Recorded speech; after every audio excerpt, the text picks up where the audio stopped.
All right. Hi, everyone. Welcome to our June monthly meeting. Thank you so much for joining us today. Before we get started, I want to share a couple of quick NAMI Northern Virginia announcements. We have a few exciting programs coming up. First, we have a public NAMI in our own voice presentations coming up this Wednesday, June 30th from 7 to 8:30. NAMI in our own voice presentation provides an opportunity to hear open and honest perspective of mental health as two presenters with lived experience share their personal journey of living with mental health condition to where they are in recovery. And you can find the registration link on our calendar. Another program that we recently announced is NAMI peer-to-peer class. It is an 8-session recovery-focused educational class for individuals living with mental health condition. It provides a great opportunity for the peers to learn information and resource on mental health and recovery, as well as opportunity for peers to seek support. All the information about our upcoming events and programs can be found on our website under What's New page, as well as on our calendar. And we'll be sharing information in our email as on our social media. So keep an eye out for what's coming in July. We have not mentioned enough already, but NAMI Walks Northern Virginia is coming up on Saturday, October 9th.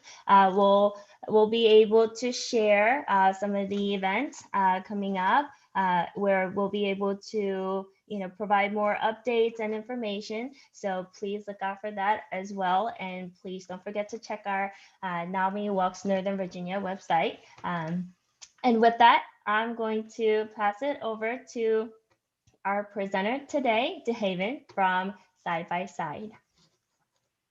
Hey all, hope everyone's doing well. I've never done a training like this where I'm not like seeing anyone. So I feel like I'm talking to myself or my dog who is staring at me. So this is really fascinating.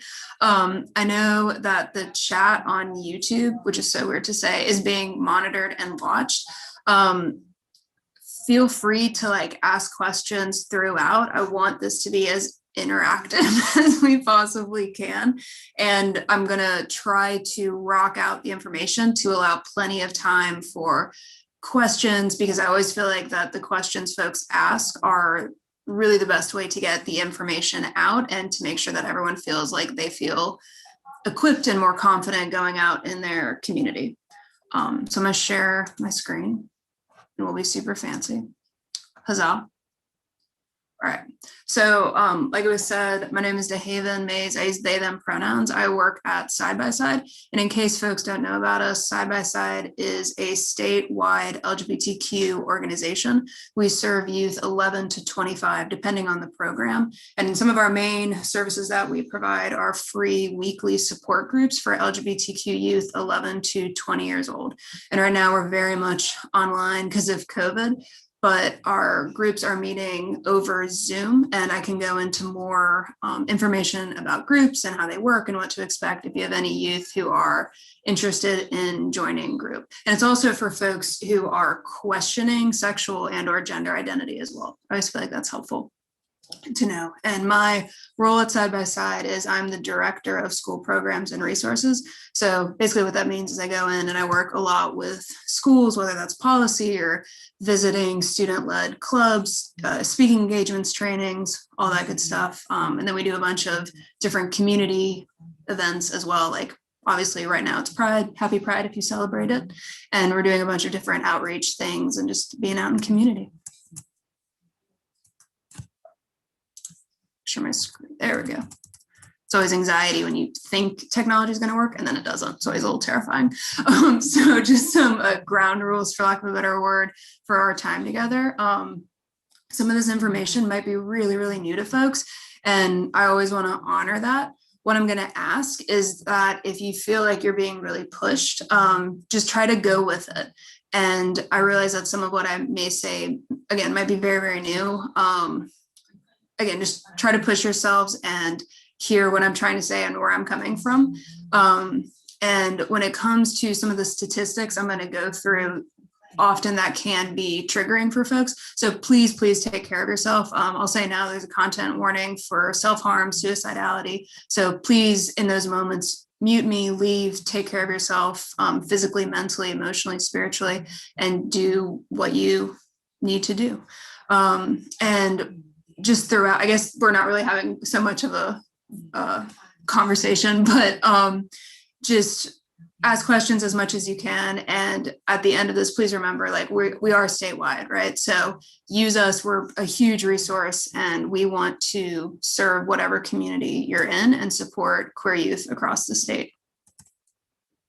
And so kind of touching on the same thing as well, I always like to ask folks to just know where you are. There are folks who I do trainings with and they're like masters of the LGBTQ community. And I'm like, please teach me everything you know. And so I would say they're in the green, right? Like they're very, very comfortable with this material. If you feel like you're one of those folks, try to push yourself to like a learning curve of yellow, where you're getting new information or you're seeing a different way to present it or talk about it, but find some way to push yourself. If you feel like you're already in yellow, just like signing on to this, take a deep breath and try to just like stay calm, listen, be open. And if at any point you feel like you're in the red and your brain is like about to explode or fall out of your ear, pause, deep breaths, drink some water, grounding techniques, all that good stuff, and just try to go back to yellow or green and just be aware of where you're at and how to grow, but also remembering that we're all humans during a very wild time and our humanness is more important than, I'm gonna say, anything else, right? Because often I think our humanness really gets forgotten. So just jumping in, right? This is the acronym that I feel like gets thrown around a lot. So throughout this training, we're really going to be focusing on the foundational concepts. That's what we're going to start with, that surround this whole giant community, right? So LGB, for example, that's sexual orientation, trans is gender identity, queer questioning. Queer can be I've seen it used for sexual orientation, gender identity, almost like a political affiliation. So queer can be a lot of different things, but with the foundational concepts, they're all going to center around this giant, giant acronym. And the other thing I really want to center is that each letter is its own community, right? And each letter holds so much diversity and different lived experiences, and it's going to depend on race, class, region, on how someone is going to identify and navigate within the community, right? So I think often in like media representation, for example, we see a very, very limited story of what it means to identify with the community. And just please know that there's so many different folks and different lived experiences. And even if you have someone who in your life who identifies as LGBTQ, like, please never treat them like they're the spokesperson for the whole community, because it's such a massive and beautifully diverse community. So kind of going off of that as well, these are just some identities that we hear a lot, and there are a lot of different ones. I work at an LGBTQ youth center, and I don't know all of the identities. I'm also ADHD, so it's hard for me to retain new information sometimes. But for example, I was just at a Pride event up in Fredericksburg, and we hand out a lot of stickers and pins and stuff like that. And folks were asking me, well, like, what's this one? What's that one? And I was like, snap, like, I kept forgetting, or just my brain often will like confuse different ones. And in those moments, I'll just say, you know, hey, I am not neurotypical at all. Take a deep breath and I'll be like, let's Google it together. Or if someone comes up to me and they say, hey, I identify as asexual, it's like, great, thank you for telling me that. What does that mean to you? Because that's the other really, really important thing about all of these identities, is that to me, they're like little homes that folks identify with and live in. And how everyone interprets these identities can be very, very different and very, very personal. So you may know a bunch of folks who identify as gay or lesbian, but they may have a very unique individual understanding of what that means to them. So again, it's really, really important throughout this whole training to never assume, and even in just our everyday life, to just not assume that we know what an experience is for someone.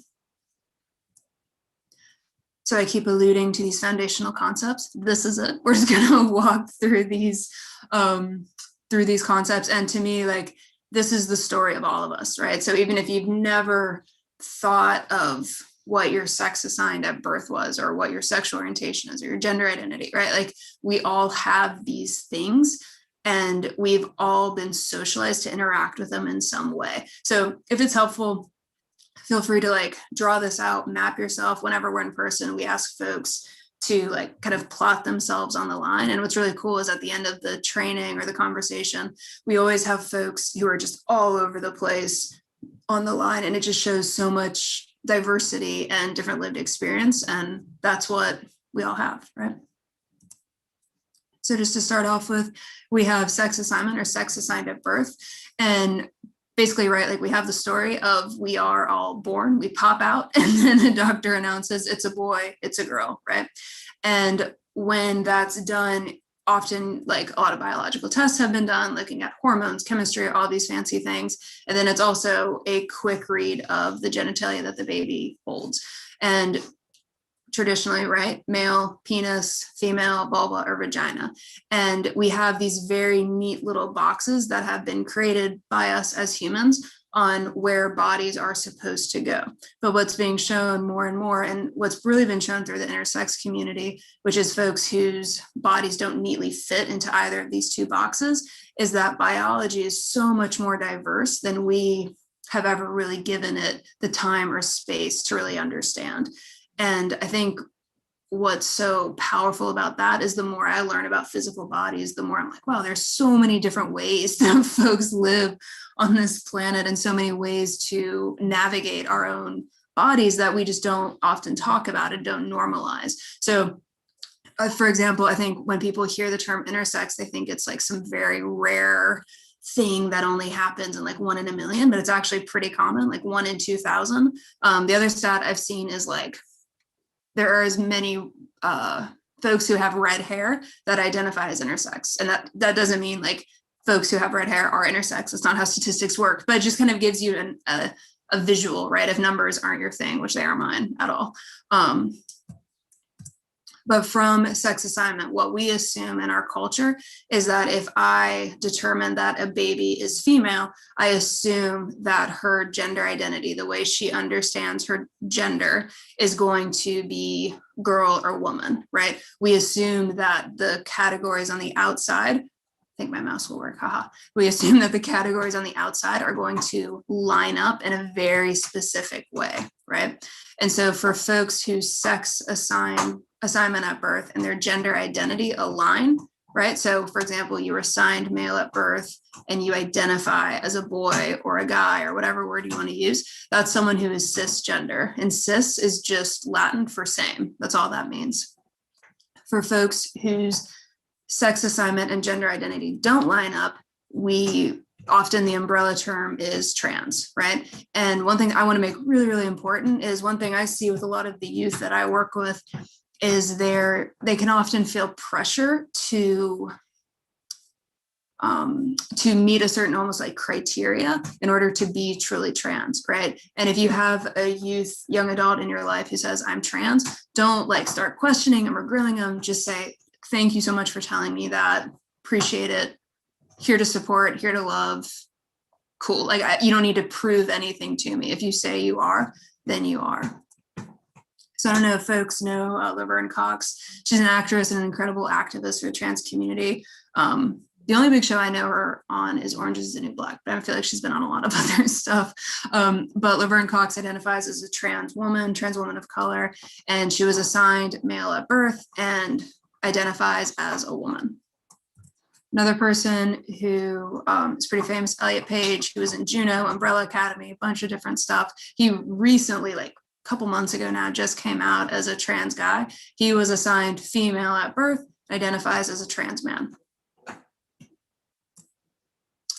So right now, like in our middle school group and really all of our groups, we have a lot of youth who identify as non-binary. And non-binary is a massive umbrella term kind of within the trans community. And that's really just someone whose gender identity is not boy, girl, man, woman. Maybe it's kind of floating in the middle. Maybe it's kind of off in my own galaxy. Maybe it's a combination of both, or maybe it's fluid, right? There again, non-binary, trans, and all of these identities are incredibly personal. And it's important, again, to just not assume you know someone's lived experience, but if someone comes out to you and says, hey, I'm non-binary, great, thank you for telling me. What does that mean to you? How can I support you? And I think that's really important, especially if you have youth whose pronouns change. Maybe that they identify as gender fluid. And so maybe in the morning they're saying, hey, my pronouns are she, her. I'm feeling more feminine today, whatever that means to me. And then as the day goes on, they're like, snap, I'm actually feeling more masculine. Great, cool. I'm using he, him, or they, them pronouns. And I think it's helpful to, especially if you're a parent of a youth whose pronouns are changing and their gender is more fluid, is kind of figuring out a system to help support them. So for example, I know some folks with younger youth have done systems with like bracelets. So if the youth is wearing a purple bracelet, maybe they want they them pronouns, or a blue he him, and they just kind of came up with a little system that works for the whole family versus having like this big conversation around the dinner table every few hours and being like, okay, what are the pronouns? But it just kind of makes it a more normal thing and allows for that youth to just show up and be their full authentic selves. So we get this question a lot in a wide variety of trainings, and often it's kind of like, well, how does my kid know that they're trans or non-binary? And what the research has shown is that kids around 3 to 4 have an idea of who they are, right? But maybe they don't have the language or the ability to rock out a PowerPoint and go up to all the adults in their life and say, like, this is who I am, validate me.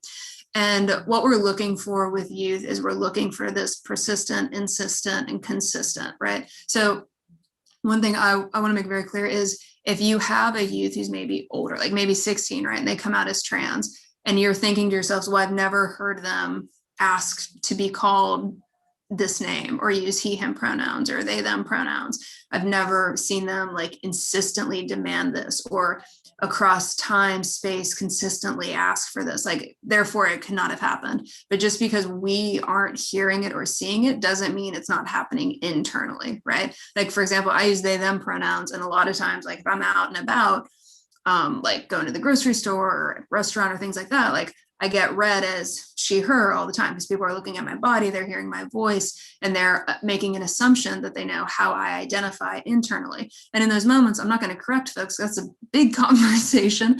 And sometimes it can just feel kind of draining, and I just want to like be with my family, right? So internally, I have that persistent, insistent, consistent, but externally, the waitress isn't, or the server isn't like hearing this. You know what I mean? So it's important to just make space, and again, not meet youth who come out with like judgment or questioning, but to just say like, thank you. And most likely as you get to know that youth and see this piece of them, you're going to see that persistent, insistent, and consistent.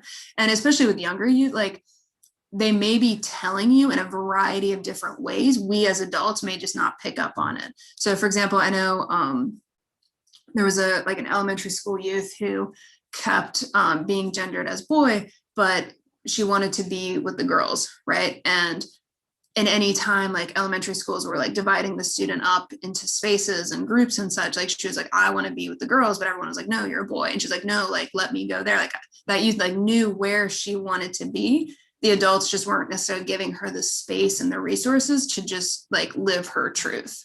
So it's kind of important to like let youth lead the conversation and see like, what are you trying to tell me? How are you trying to tell me? And how can I honor that and trust that you know what's happening internally? Because I think youth and young adults, they're way more aware than we give them credit. It's just giving them the guidance and the empowerment to live their truth and be their full selves, right? So we get asked this often a lot. When it comes to trans and non-binary youth, a lot of times they get very stuck in this narrative around transition, right? And there are three kind of big wheelhouses when it comes to transitioning. So for example, there's social, medical, legal. I work in an LGBTQ youth organization. I work with a lot of trans and non-binary youth, and my whole world is social, right? It's how do I support you? How do I affirm you? What resources do you need? Do you need help coming out? How do you want to have conversations with parents around names and pronouns, like things like that? It's social support, it's feelings, all that good stuff. I am not a medical professional. People do not want me in charge of their medical care. So I don't ask questions about if a youth is on hormones or has had any sort of gender affirmation surgery. It's none of my business. Youth bring up these things a lot. And even then, it's how are you feeling about surgery? How are you feeling about going to the doctor? I'm never asking a youth their personal medical care because it's absolutely none of my business. That is between them and their medical professionals. I think it's really, really important to understand where is your wheelhouse, because youth get asked incredibly invasive questions all the time, and they get very, very invasive questions around their bodies from adults. And it's so important to just honor, like, do I need to know this information? Is this helpful to me in my relationship with this youth? Like, if you're a school nurse, cool. Even then, is it really necessary for you to know this medical side of the youth, right? Like, just asking that question, can I get is like ibuprofen going to impact this? Like, where is my wheelhouse? So just understanding that. And then the last big area that I mentioned is legal, and that's like name change, document changes, things like that. And then lastly, with the transition, some youth choose all three to transition in the social, medical, and legal realm. Some youth only pick one, two. It's, again, we're not looking for a criteria. If a youth, it's just allowing that youth the space and the resources to do what feels right for them so they can show up and be their full selves. So when it comes to gender expression is the external ways that we express things, right? So that's hair, our clothes, makeup, mannerisms, like the language that we use, our interests, our jobs. Gender expression is truly everything that we do externally, right? For some folks, their gender expression and their gender identity are super, super related, right? So for example, maybe you identify as a guy and you're a very traditional masculine expressed person. Like, you have short hair, you wear pants, you wear button downs and polos, and you mow the yard and all these different things, right?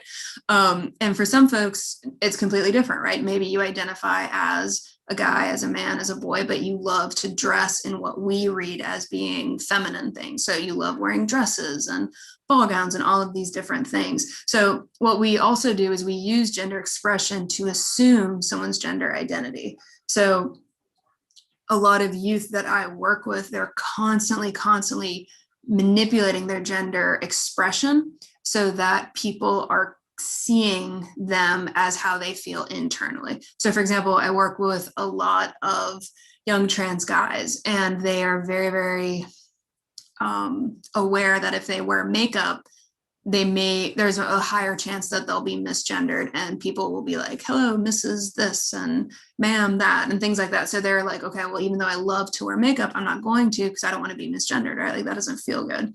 And so one way to help youth express themselves in a way that is really authentic is to just stop that assumption and stop assuming that you know someone's pronouns or how they identify or how they live and feel inside, and instead ask, right? And that can be so simple as, hey, my name is DeHaven, I use they, them pronouns. What are yours, right? Or if you have an email, like, can you just put your pronouns in an email signature? All of these are different cues to tell people, like, hey, I'm trying to break the assumptions, and I'm trying to let you show up in a way that is your full self. So with gender expression, again, gender expression does not have to align with the person's gender identity. Sometimes it does, sometimes it doesn't. All of these foundational concepts, they're all talking to each other, and they live separately from one another. What's one thing that I find is really interesting about gender expression is youth may identify as heterosexual and cisgender. And if their gender expression does not align with like what their community expects, even though they have these identities that are like protective factors, right? Because there's privilege in being cisgender and being heterosexual. But if they express themselves in a way that folks don't agree with, they are also a target for violence and harassment, right? So breaking up and normalizing different ways of existence actually helps and protects all youth, all young adults, all people, regardless of sexual and or gender identity. The other big thing that's really important with gender identity or gender expression, is that there is privilege in expressing yourself in a more masculine way versus expressing yourself in a more feminine way, because we live in a sexist society. Our society does not like or really celebrate femininity and feminine things. So for example, like myself, my gender expression is much more masculine, right? Like I have short hair, I wear hoodies and pants and polos and button downs, and that's what feels good for me. And there's privilege and protective factors in that, right? So for example, if I'm out and about, especially if it's winter and I'm wearing a hoodie and a coat, like I'm read as masculine, and I'll actually see people I read as more feminine kind of avoid me, especially if I'm out and about in Richmond and in Starkwood, because they're like, okay, you're looking like a white masculine person. Like, I don't know if I feel safe around you. And so it's really important to be aware of the privilege that you hold. And if you work with youth, really, really working to capture and make a space for folks who are expressing themselves in a more feminine way and identify as a trans girl, trans woman, especially a trans woman of color, because their risk of violence and harassment are incredibly, incredibly high. So what can you do in your community, in your home, to just make sure that youth know, hey, this is a place I can go to and a place I can go and be my full self. So again, I've mentioned this a little bit about pronouns, right? So again, we like to assume that gender expression and pronouns are all the same. Again, they aren't, right? Sorry, my cat just waddled in here. So again, what's important is to ask someone their pronouns instead of assuming. And there's a bunch of different ways to do that and provide different space and just start the conversation. Sorry, all my animals are being weird. So the last big foundational concept that we're going to talk about this evening is sexual orientation. And sexual orientation is, well, I'll pause here. So I know people can't really like chat with me, but just think for yourselves. The term sexual orientation refers to A, feelings, B, behaviors, or C, both. I wish I had like Jeopardy music to play or something. Just play it in your head.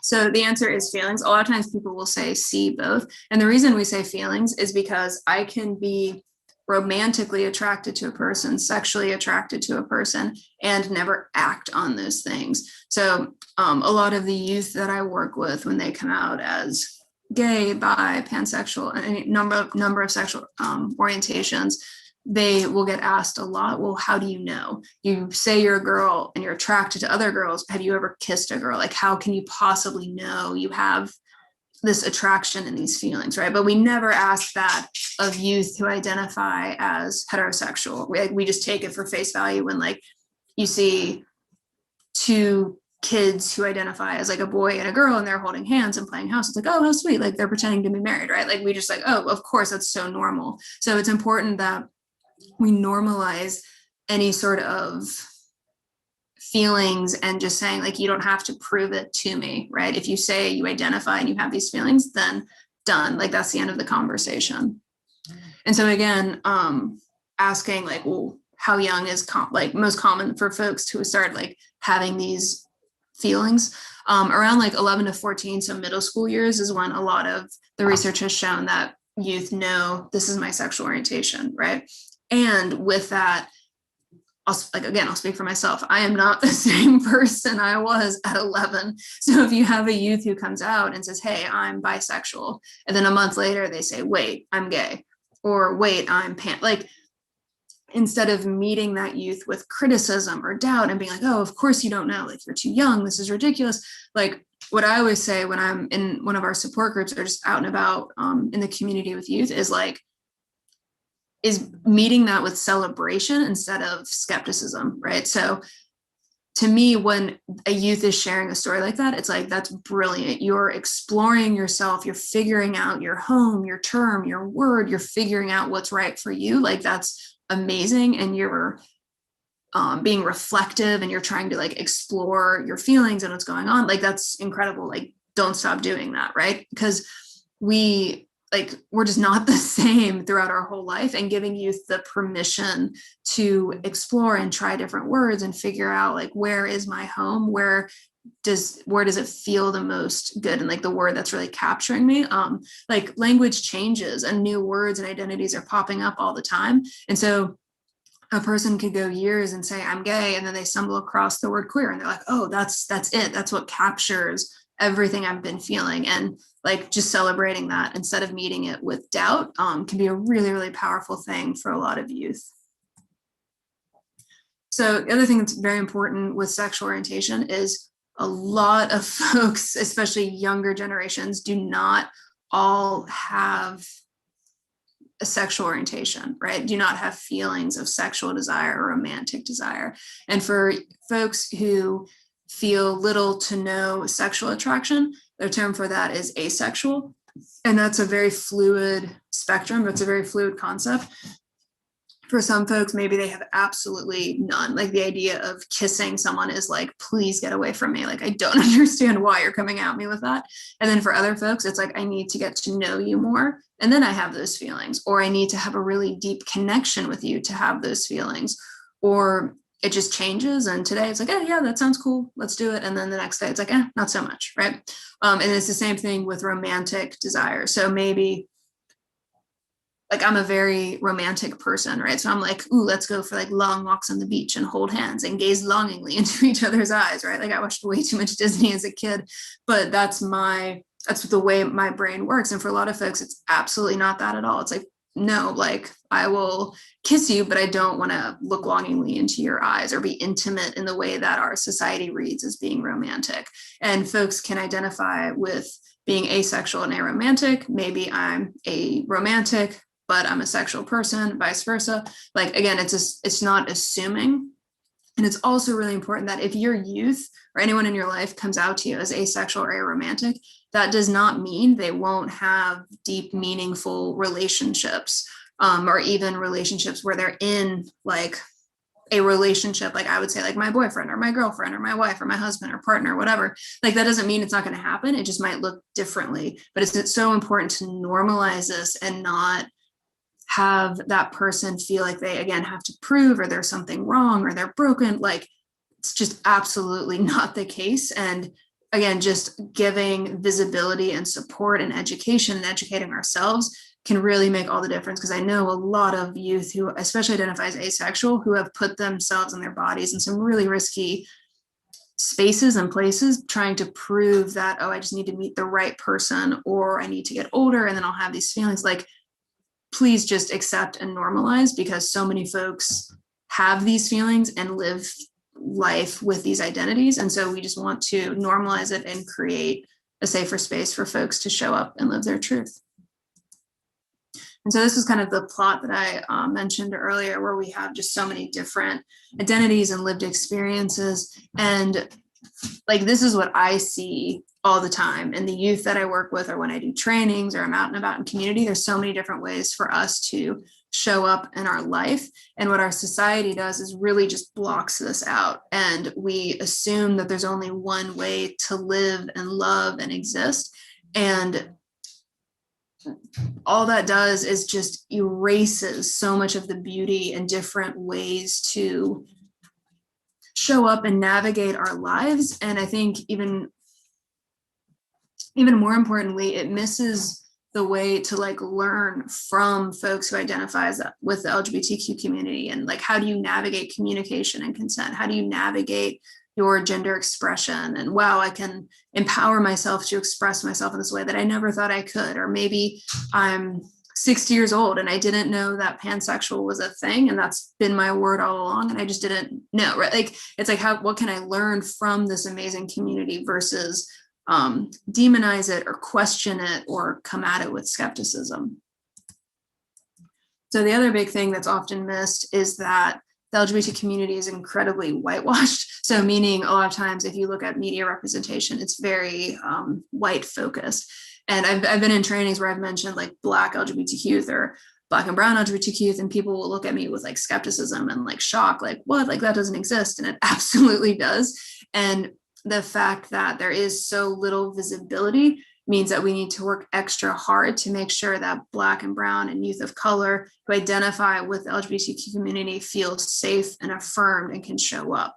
And there's people of different religions, different ethnicities, regions everywhere. And there's so many different walks of life, and there's so many intersecting identities that create these unique lived experiences. And finding ways to celebrate and honor those experiences are everything, and can really be some of the biggest protective factors in making sure that youth are showing up in all of the ways that we want and need them to in their lives. So this is where I'm going to start going into some not too great statistics. So again, just content warning. Feel free to mute me, do whatever you need to do.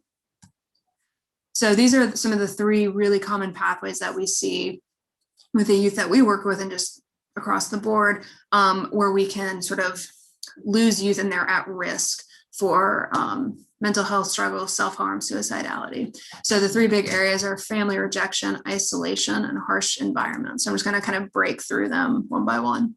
So again, I work a lot with schools, so I see these statistics a lot. And in case folks don't know about it, GLSEN is an incredible national organization that does a lot of work with student-led organizations called GSAs, or Gay Straight Alliances, or Gender Sexuality Alliances. And with Side by Side, like we do a lot of work with GSAs. So if you know of any, please reach out. But what the data shows from the research that GLSEN has created is that almost like 95% of youth across the country, and even in states, have heard homophobic slurs. And I think when people hear that, they think it's peer-to-peer. And a lot of times that might actually be a teacher saying something deeply homophobic in front of a student, or saying like, don't be gay, or don't be like F word, or any of these really horrific things that youth hear that are deeply homophobic. And what's so important is if you have youth who are going to any sort of school, or even if you're homeschooled, it's what can I do to interrupt these statistics, right? Like what needs to happen to make sure that a teacher that my child has isn't saying homophobic or transphobic things? What can I do to help interrupt peers to peer saying don't be gay or anything like that? And how do I make sure that youth are hearing positive representation in their school environment so that they feel safer to show up, right? Because it's like, I don't know about y'all, to this day, I really don't know how I passed like geometry. Like, I really don't know. And if I was hearing like my geometry teacher saying homophobic or transphobic things, like there's no way I would have passed, right? Because I'm walking into that classroom feeling unsafe, probably being on guard, probably scanning, what can I say? How do I show up? What do I need to do to pass in order so that I'm not being met with discrimination and hate, right? So again, we want to interrupt these things so that youth can learn and go on to like rock out life.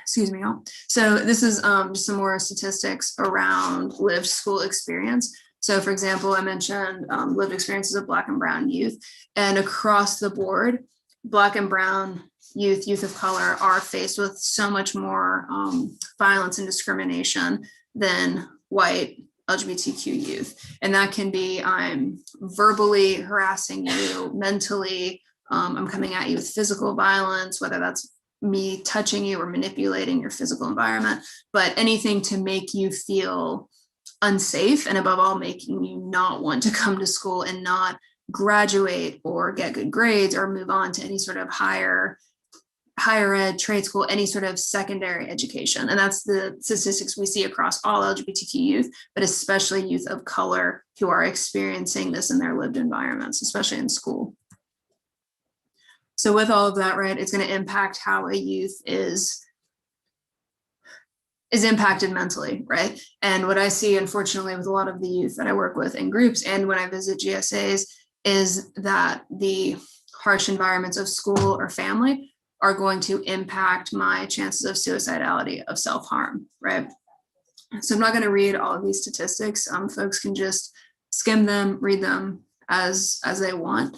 But what I want to make very, very clear is that LGBTQ youth do not experience these kinds of rates of suicidality or self-harm because of their identity. They experience it because of how they are treated, because they hold this identity, right? It's going into school and being shoved into a locker and being called an F word or being called gay, and that's being used as an attack, or being made fun of or followed, or getting things thrown at, like any number of the horribly violent things that youth experience all lead to this. Like, for example, I went and visited a GSA out in a more rural area of Virginia, and this it was like homecoming week, and a young guy who came, who was part of the GSA, identifies as a young white straight cisgender guy, and he came in like a full ball gown because that's how he wanted to express himself for homecoming, right? And everyone was like super excited, and he looked absolutely amazing. And the whole day he made sure to never be alone in his school because he knew what he was going to face by expressing himself in that school, right?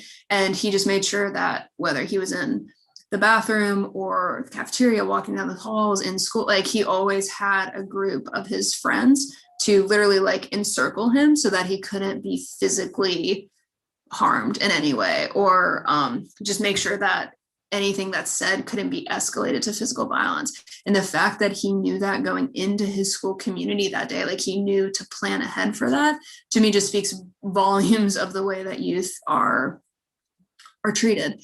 And again, just so much of these statistics can be interrupted if we're just allowed to express and exist in a way that is just authentic, right? And just giving youth the permission and the support and normalizing it across all school communities, whether that's with students, with teachers, counselors, just the entire community.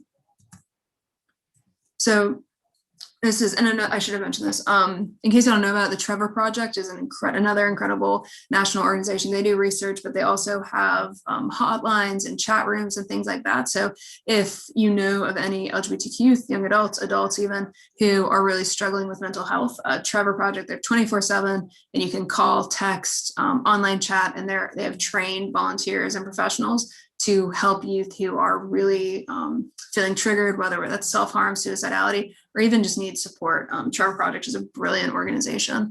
And from the research that they conduct, this is showing how many LGBTQ youth have been asked to change, whether that's by educators, by family, by peers, and the rates of youth being asked to change. So like, for example, youth comes out as gay and it's like, cool, don't bring your boyfriend around, or don't dress in this way, or so-and-so is coming over, I'm going to use your old name or your dead name and your wrong pronouns because I don't want people to know, or I'm going to ask you to go through this program so that you become and you learn how to be straight or cisgender, like anything like that. It can be the most subtle thing to the most extreme thing. But what's been shown is that if youth are put in this position to change who they are, again, their risk of self-harm and suicidality just skyrockets. And so family rejection is a massive thing. And we actually, a few years ago now, created a host home program that's designed to help youth or young adults, who are 18 to 25 and are housing insecure or are homeless. And what's been shown is that 40% of folks who are housing insecure or homeless identify with the LGBTQ community, and that's often due to family rejection. And that can be something as like a child comes out and says, hey, I'm blank, and then the parents are like, okay, there's the door. Or it can be, I'm going to make your home life so incredibly uncomfortable, unsafe, unbearable that I'm done, I'm leaving, and I would rather like figure it out and risk my being on the streets than to live in this home where I just cannot tolerate it. So for example, like I know one young trans girl that we had in group a little while ago, she was not out to her family at all and knew that if she did come out, she would likely be kicked out of her home. And she just was like, I don't have any resources. So what she learned to do is she in her bedroom, had a little, I don't know how she found this actually, but discovered that there was a little piece of the flooring that kind of lifted up, and then there was like a gap. And she literally had like things that made her feel euphoric. So what I mean by euphoric is feeling like really awesome, good at home in her gender identity. And it was like makeup and like different hair clips and like things with her name on it that she chose for herself. And she, when her parents weren't home, her family wasn't home, she would open up this little cubby, for lack of a better word, and just look at these items and put on some makeup and things like that. And that is literally what kept her going, right? And unfortunately, I've seen so many youth who have to navigate families in this way. And this is what's really, really important, is that if youth aren't safe at home, they aren't safe at school, and they don't have peer support, like those are the youth that I lose. And when I say lose, like they're going to attempt or succeed in suicide or self-harm, or they're going to leave their communities. And everyone needs at least some place to go to catch a breath and to be their full selves. And when I first started working at Side by Side, what really floored me is I'd see youth come, especially on Thursday night, which is our trans non-binary group for older youth. I'd see especially like young trans girls come in, and it was like their eyes were just so vacant and sad, and their bodies just looked so heavy and defeated. And as group went on, as they were with their friends and their name was being used and their pronouns honored, and they were allowed to express and exist in what was their full selves, like you could see literally their eyes start brightening, and they would sit up straighter, and they would talk more, and just literally like all of a sudden turn on. And I would see that in person week after week. And I even see it now in our virtual groups. And youth, we all like need some place to go where we can exist and be. So if a youth can't be out, or it's not safe at home, can school be that place, right? Can we create a GSA? Or if school is horrible, can someone in the family, whether that's a sibling, a parent, a guardian, anyone, like an aunt, like just affirm and catch this youth, because they have to have somewhere to go, like we all do, right? And family rejection can look like so many different things. I remember one youth I worked with a minute ago now. She was texting me like on my work phone late at night, and I was like, hey, like what's going on? And she was just really, really distraught because her parents were blowing up her phone with homophobic, transphobic things. And every time she tried to turn her phone off, her parents would come in and turn the phone on so they could keep texting her. And it was like, this kept happening apparently to like 2 a.m. Like it was just relentless harassment from her parents, right? So anything like that is obviously like massive signs of rejection. And it can be more subtle things of, we have, like my youth came out as trans, and then their grandparents are coming over. It's like, oh, sorry, like I'm going to dead name you. I'm not going to use your pronouns because I think I'm protecting you, but what I'm asking you to do is to hide this piece of you. So it's really important that you have these conversations ahead of time with youth and figure out like, what do they want? Because what that youth needs to hear is that you aren't asking them to change, that you're loving, that you're accepting, even if your intention is to keep them safe. A lot of times with the youth, like that's not how it's coming across. So just having that proactive conversation and letting that youth lead the charge, like that empowerment is everything for a lot of the youth and young adults that I work with. And so isolation, this is the last big area of risk factor. I think we've all felt isolated, right? I always like bringing this point up because I think everyone at some point in their life has felt disconnected or like kind of that oddball out, like whether that was in school or with your family or wherever, now as an adult. And LGBTQ youth, I think, experience isolation at just a much higher rate than other folks, right? So that could be maybe I'm 11 years old and I realize, snap, I'm gay. Cool. How do I do this? Like I'm a boy and I want to kiss and date other boys, but how do I meet a boy in a safe way? How do I have this conversation? Is this wrong? Am I bad? Like, what is positive representation of what that relationship might look like? when, like, do I tell this to my family? No. How am I out? Like, how do I make sure that I'm not outing myself to others? Like, it's a very isolating experience to have to navigate that. And that's so much for anyone to hold, let alone an 11-year-old, right?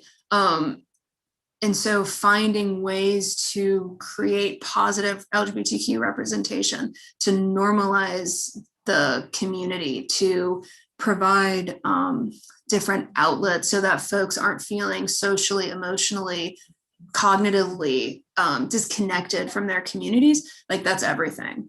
And it can be something so small as maybe you're an English teacher and you're reading an author who happens to identify with the community, and you just say that real quick, like, oh, James Baldwin, like, cool. Or any number of famous authors who exist, but we're making it clear that it's normal, you're safe, and there's so many ways to exist and thrive as an LGBTQ youth into adulthood.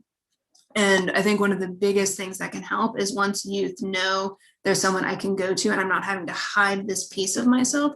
Like, I think that's really how youth start showing up, especially trans non-binary youth, when they're not having to navigate, okay, I've told this person this is my name, this person doesn't know, so I have to like dead name myself and be misgendered. Like, that's just, it's such a level of navigation that is absolutely exhausting. And you're just not going to ever see this, the true presence of this youth, right? Like, you're always seeing a piece or a shadow of them. And if you just accept them and affirm them, like, I can guarantee you that youth is just going to turn on in a completely different way.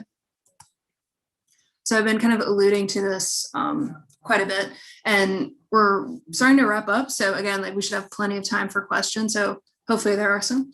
But with protective factors, like, one thing that's always like really shocking to me is that one person can be a complete game changer in the trajectory of a youth or young adult's life. And maybe like so for example, I work with a lot of incredible educators, and there's one teacher she's a GSA sponsor in a very hostile environment. And for so many of the students that she works with, like, their families do not accept them, their greater communities is not, but like the fact that they know, oh, I can go to this person's classroom, this teacher's classroom, and just exist for even 5 minutes in the week. Like, for a lot of the youth that she works with, like, that is their life raft, right? Like, she is a protective factor for a whole community of LGBTQ youth because they don't have anything else. So it really does not take much to be an agent of change in your community and to really help catch youth. I don't want folks to think like, oh, I have to like go into policy work or anything like that. It can be something so small that really makes all the difference. And so these are just some protective factors that we've heard from the youth that we work with at Side by Side. And like, it just kills me every time because it's such simple things, right? So being a trusted and caring adult, right? So if you have a youth who comes out to you, ask them like, are you out to other folks? I don't want to out you. Like, are you out to family? Especially if they're trans non-binary and they're using a name with you, but they're not out to your, like, just honor that, right? Like, again, don't meet them with skepticism, like, trust that youth knows what will keep them safe, where they're at in their journey, and honor that and be an adult that they can go to. And then be a knowledgeable community. The fact that y'all are here listening tonight, right? Like, that's everything.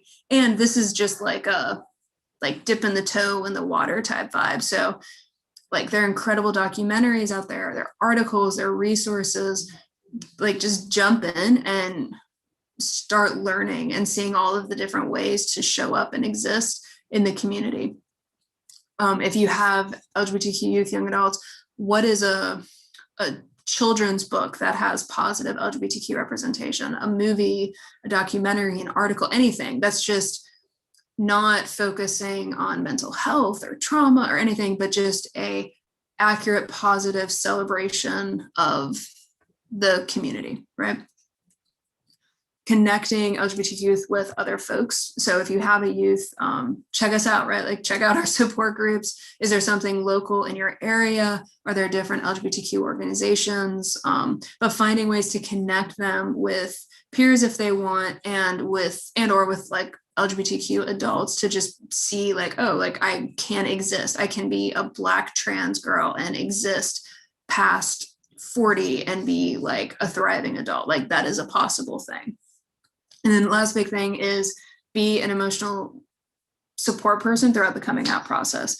Often with coming out, it's framed as like a one conversation and then congrats, you're done. The reality is that it's an ongoing life thing. And it's for many youth, a really scary, heavy conversation that can take a lot out of them. So being that supportive force and just communicating like there's no right or wrong way, to come out. Do what feels right for you, what feels safe for you, and what are ways to take care of yourself during and after. And if a youth is really concerned about their safety, whether that's physical, emotional, mental, just talking it through and be like, is this the right thing for you? And if it is, cool, let's like work out a plan so that you're as safe as you can be throughout and afterwards. This is, I think, a really powerful statistic. If you have any trans, non-binary youth, young adults, just by using their chosen name and pronouns and honoring and affirming that reduces depression by 71%, can decrease suicidality by 34, suicidal attempts by 65. Like that is like, that's no policy. That's nothing like super intense, right? That's me asking your name, your pronouns, and then honoring those name and pronouns that you have given me. And if the idea of pronouns feels scary, unsure, like practice, right? Find a person, maybe your partner, maybe someone you work with, and just like practice and be like, hey, like a youth just came out. Can I just practice going through this with you or writing it down? And if you make a mistake, like we all make mistakes, just correct yourself. So for example, I'll sometimes use the wrong pronouns with youth because I didn't realize they changed them and I just missed it. And I'll say like, my apologies, won't happen again. Thank you for sharing. And we just move on, right? I'm not asking them to take care of me or navigate my feelings, right? Like it's not about that. It's just youth and young adults want to see that you're trying, that you're making an effort, and that you are working towards. And you can like absolutely say to youth, like, hey, I'm really struggling with this, but I'm working on it, and I'm doing this, and this is how, like communicate with them that you are trying. I think one of the most confusing things that can happen is if a youth says like, hey, this is my name, these are my pronouns, and then they're being misgendered all the time by the folks they just came out to, but then no conversation is happening. I know for a lot of youth, like they literally feel like they just made up the conversation or that it didn't actually happen, or they're like, well, what did I do right? What did I do wrong? And it's really, really anxiety inducing and really draining for them. So just communicating, I'm trying, I'm working it out in my head, or I'm doing it like by writing, and it's like, just have that conversation. Don't be scared to have that conversation. And maybe that's in person, maybe that's through texting or emails or whatever, but just have it laid out for the youth so that they know you're working on it and you're trying. Because again, this is one of the easiest protective factors that we as adults can provide to trans and non-binary youth. And if you're really, really struggling, like especially if you have your own child who just came out as trans non-binary, there's some amazing parent groups around. For example, there's different PFLAG chapters, and I work really closely with an absolutely awesome parent group, family and parent group for trans and non-binary youth called He, She, Z, and We, and Z is spelled Z-E. If you just Google that, it should be one of the first like Google hits that you get. But they provide a space for parents and families to process and grieve and wrap their heads around everything that's going on. And above all, I think get provided with incredible resources and support, not only by parents, but just like the folks who facilitate the groups. And I think all of their groups are meeting online right now as well, but they are an awesome, awesome resource. And again, kind of talked about this with pronouns. If you are a teacher, right, like, or really anyone, if you have an email signature, just put your pronouns in the email signature, right? Like that's a clue that's telling youth like, hey, I'm a person you can go to. In conversation, if you feel really, really awkward asking someone their pronouns, just share yours. Say like, hey, my name is Charlotte. I use she, her pronouns, or I'm John. I use he, him pronouns. And then if people look at you weird, like that's their journey, right? Like you just made them think. So we're just starting a conversation. And it's even more impactful if you identify with the pronouns you were assigned at birth. So if you identify as cisgender and you are sharing your pronouns or asking folks their pronouns, like that is using your privilege to help and be an ally and an advocate for folks. And that makes a huge difference. And if you work with youth like in groups and you're anxious about like kind of outing, you can, like one way I always frame it is like, especially in our support groups, we always ask youth their pronouns. What I'll do is I'll say like, please share the pronouns you feel safe using with me or in this space, right? I'm giving youth permission to pick whichever feels right for them. And a lot of times youth will kind of be like testing different pronouns. It's like, great, that's awesome. Like, just let us know what you want us to use and we will absolutely honor that. These are just some additional tips for allyship. I think one of the biggest things to do is listen without judgment and listen without questioning and believe youth when they say, this is who I am, this is my truth, this is how I identify. It's like, awesome, cool, like I'm here for it. Let's like rock this out and go to Pride together. Again, like using youth's chosen name pronouns, affirming them, celebrating them, and finding that positive representation for them. If you work with youth who are out to you, but not out to parents, like I understand like that can be a really complicated and scary thing. My thought and my priority is how do I make sure that youth is safe? How do I make sure that they are affirmed and feel empowered in their journey? So I'm going to listen to that youth and not out them to their family because that's not my relationship. That's their journey. I'm not trying to hide anything from the parents or guardians or family. I'm just trying to catch that youth and make sure that they feel empowered and safe and they are in the driver's seat for when and how they have that conversation. Because like I'll speak for myself, like I came out to myself at 16. I did not have that conversation with my mom until I was like 18, 19 years old, because I just wasn't ready yet to come out to that piece of myself, right? I was still trying to figure out all of these different pieces of me, and that was just my sexual orientation. Then as an adult, I was like, oh snap, okay, I identify as non-binary. I use they, them pronouns. This is my chosen name. And having that conversation with my mom took years again, because I had to come out to myself, my immediate community, and then navigate my family. And it wasn't that my mom, I thought, would be super unaccepting or harsh or anything like that. It was just my journey and my process. So it's so important to honor that with youth and young adults and just let them communicate like, okay, I'm ready to do this piece, or I'm not ready to do this piece, and not, again, meet them with question, but just be like, cool, neat. Thank you for telling me that. Like, let's continue. And these are just a little bit more being aware of those signs of suicidality, self-harm, right? So for example, if it's like it's been incredibly warm today, if you see a youth wearing like long sleeve shirts or like pants and things like that, and that just doesn't feel quite common or normal for them, or any of the other number of signs when it comes to suicidality, self-harm, but just being aware of those things and being a place where youth can go to, find resources, find help. Again, like the Trevor Project is brilliant. There's also the Trans Lifeline.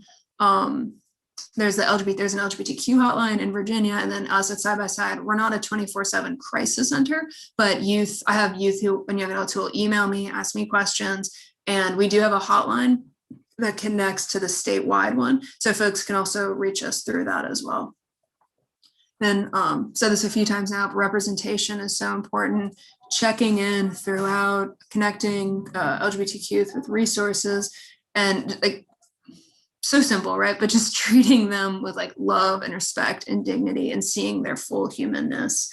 And I think another big piece is just because a youth comes out to as LGBTQ doesn't mean that's their whole being, right? Like this is just one piece of them, and there's still so many other pieces. Like for example, we have a young trans girl who's like super into chemistry, and I have no idea what she's talking about, but she's incredibly passionate about chemistry, and like her trans identity is pretty low on like what she's like interested in. She comes to group because she wants support, but she would much rather talk to you about chemistry than about being a young trans woman, right?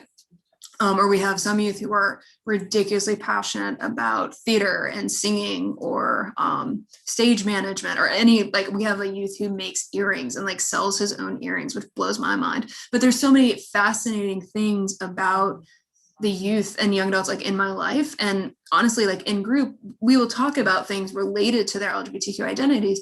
And a lot of times we're talking about like, snap, I have a huge algebra test that I'm freaking out about, like someone help, or I'm going on vacation, or I have this interest and I'm trying to sell my jewelry. Like anyone have any tips and tricks? Like, because that's just one piece. And I think that's what's missed when youth come out is we automatically think like, oh, this is it. This is your whole being now. And it's like, no, this is just one small thing. Let me tell you all of the other things. But if you accept this thing, you can now see all of the other brilliant things that make me me. And if your own child comes out to you, like they're still your kid, right? Like I know a lot of parents, like I have these conversations with parents all the time where their youth will come out as trans non-binary and they're like, oh, I've lost my kid. It's like, no, your kid is still your kid. You're now like seeing a more fuller piece of your kid. And if you accept and affirm them, you're going to really see like a light just turn on and them show up in a completely different way. But they're still your kid, right? Like they're still the person who loves anime or is like making forts, like even though they're 16 years old or like whatever it is, right? Like they're still your kid. And process grief, wrap your head around it, and remember that at the core, that kid is still that same kid. So I'm gonna wrap it up for questions, discussion, all that good stuff. Have time, I think we're good. Yeah, whatever is like the easiest way for me to answer questions if there are any. So I'm watching the chat and it's been pretty quiet today.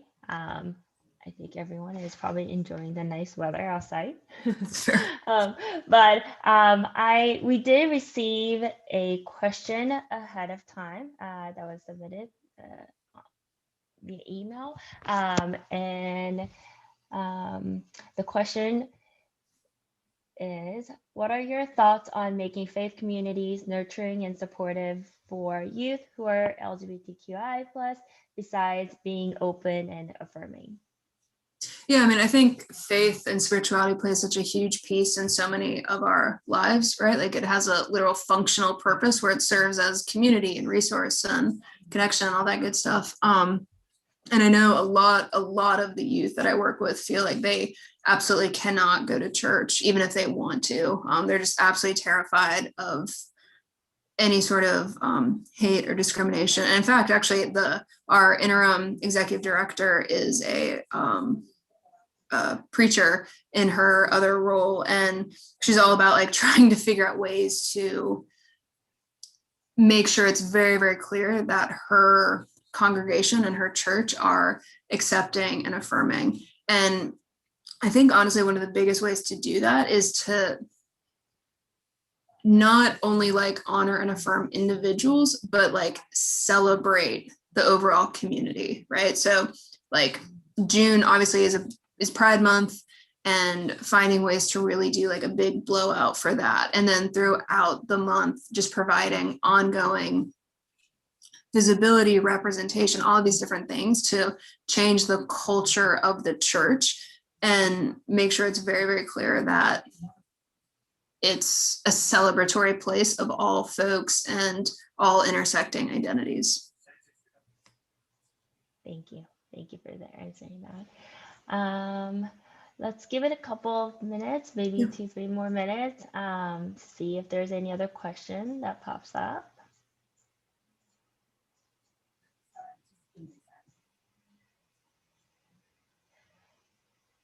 Now, DeHaven, while we are waiting, if anyone is interested in, some of the information that's on the PowerPoint, is that something that that people can request or? Yeah, we sometimes will share PowerPoints or like pieces of it. And above all, like we have an alarming amount of resources like at our disposal. So if there are questions around specific organizations for mental health support or trainings or research or whatever it is, or just questions about like SNAP, like my kid just came out, what do I do? Like, please don't hesitate to reach out. Again, you can just Google us, Side by Side Virginia, and we should pop up right there. Or our website is sidebysideva.org.